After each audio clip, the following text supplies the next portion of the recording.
दुनिया में सबसे ज्यादा आबादी वाला देश चीन है और इसके बाद दूसरा नंबर आता है भारत का।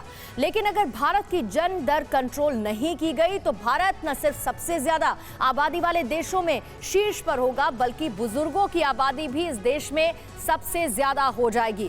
अगर आप इसे सिर्फ कल्पना समझ रहे हैं तो बिल्कुल गलत है। यह अनुमान संयुक्त राष्ट्र का है और विश्लेषण के साथ तैयार की गई ये रिपोर्ट आप देखिए और समझिए ये विस्फोटक आखिर है क्यों।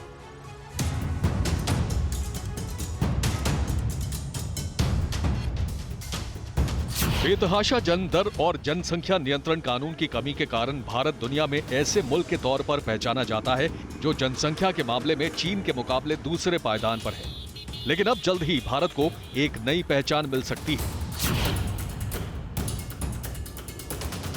जी हां, आपने बिल्कुल सही सुना है। भारत अगले साल तक दुनिया की सबसे ज्यादा आबादी वाले देश के रूप में पहचाना जा सकता है और यह अनुमान काल्पनिक नहीं है, बल्कि इसे संयुक्त राष्ट्र की रिपोर्ट में विशेषज्ञों ने दर्ज कराया है।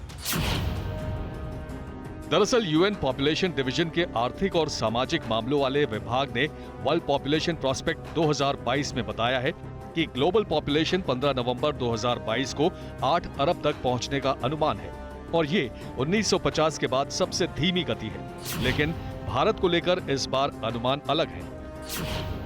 रिपोर्ट के मुताबिक भारत में 2023 के दौरान सबसे ज्यादा आबादी होगी। अभी भारत की 2022 में आबादी 1.412 अरब बताई गई है। वहीं चीन की आबादी थोड़ी ही ज्यादा 1.426 अरब बताई गई है। अनुमान यह भी है कि 2050 में भारत की आबादी 1.668 अरब होगी और चीन की अनुमानित आबादी तब 1.317 अरब तक ही पहुंचेगी।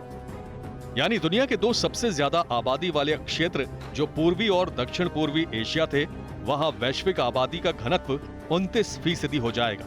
हालांकि अभी तक ये सिर्फ अनुमान है। भारत की जनगणना 2011 के बाद से नहीं हुई है। वहीं घनत्व का आकलन सिर्फ जन्म दर के अनुसार है।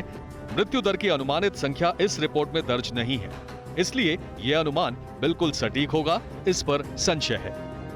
Bureau report, TV9 Bharatvarsh.